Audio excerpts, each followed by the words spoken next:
Добро утро, како што не најави Јована, ке разговарам со Душко Христов, зборуваме од Банка за храна, навистина во овие денови во изобилство на сите трпези храна, меѓутоа кај некој, кај социјално загрозените семејства и не е баш така. Меѓутоа во пресред секогаш излегува Банка за храна. Добро утро, ке му кажам на Душко Христов. Добро утро и благодарам на поканата да бидам дел од вашата утринска програма.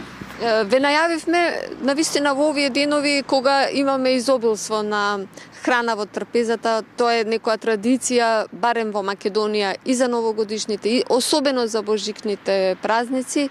Дали помагате во овие тешки, можам да кажам, денови за определени семејства? Да, управо сте дека на овие денови за околу Нова година, божикните празници, не само кај нас, него секаде на Балканот, да речем, имаме доста храна на нашите трпези. Нажалост, на одредени трпези таа е скромна или ја нема воопшто. Во овие денови околу Нова година и новогодишните празници се трудиме да помогнеме колку што можеме повеќе, но ситуацијата е таква да се помалку се донациите кои што доаѓаат од страна на донаторите. Една споредба за вашите гледачи, ако минатата годината сме завршили со некои 350 тони храна, оваа година можам да се пожалам дека едва имаме дури 100 тони собрано и поделено. Така да самата бројка и ситуација покажува дека интересот за помош е намален, но ние во нашите можности се трудиме да помогнеме таму колку што е потребно. Донатори помалку, а дали има повеќе семејства каде што навистина се зголемува бројката на социјално загрозени семејства? Тоа сакам да го спомнам, дека како што се намалува бројот на донатори и количините на донирана храна, така се зголемува и бројот на баратели, на нови баратели, да ги речем, на помош. Ако сме имале баратели мината година, односно се грижиме околу 1000 семејства во текот на годината, сега таа бројка е над 2000 семејства, кои што навистина од разноразни причини се јавува. Дали тоа е економската криза која што, да бидам искрен, не удира сите нас, но најповеќе ја удира оние кои што се во еден социјален ризик, кој што е општо познат во нашето општество. Ја милувам да кажам дека над 70.000 луѓе во Македонија, уште од времето кога пред 15 години почнуваме да работиме, таа бројка некако со тек на време ја донесовме до еден стадиум да ја можеме и да кажеме дека истата е веродостојна од аспект на тоа дека тие 2 до 3 пати неделно имаат нешто што може да се го приуштат. Тоа е голем апсурд за нашето општество и за институциите кои што на некој начин би требало да поведат грижа за тие семејства. Вие како Банка за храна нудите и поинакви можности, не само да апелирате или како велиме да пронаоѓате нови донатори, што еве состојбата е поразлична на терен, нудите можности за семејствата сами некако да се финансират. Какви се тие можности? Во текот на годините и во вашите емисии секој што ми истакнало дека Банка за храна не е само на некој да му дадеме риба, ние ја користиме онаа изрека да го научиме некој да лови риба. Сме давале кози и кокошки на семејства во руралните средини, бидејќи навистина можеби во градовите, во урбаните заедници може да се најде некаква си помош за тие семејства, но во руралните средини нема ни контејнери да можат, фигуративно да кажем, да бараат во контејнерите. Ние обезбедувавме кокошки, кози и пчели на одредени семејства да некој начин да ги зајакнеме нивните, да речеме, економски можности, да ги разменат производите меѓу себе, но се уште, морам да го истекнем и тој факт, се уште свеста кај тие луѓе, мислејќи дека сме ги дале работеве, сме им помогнале, дека тоа е само за нив и дека тогаш и само тогаш треба да го користат.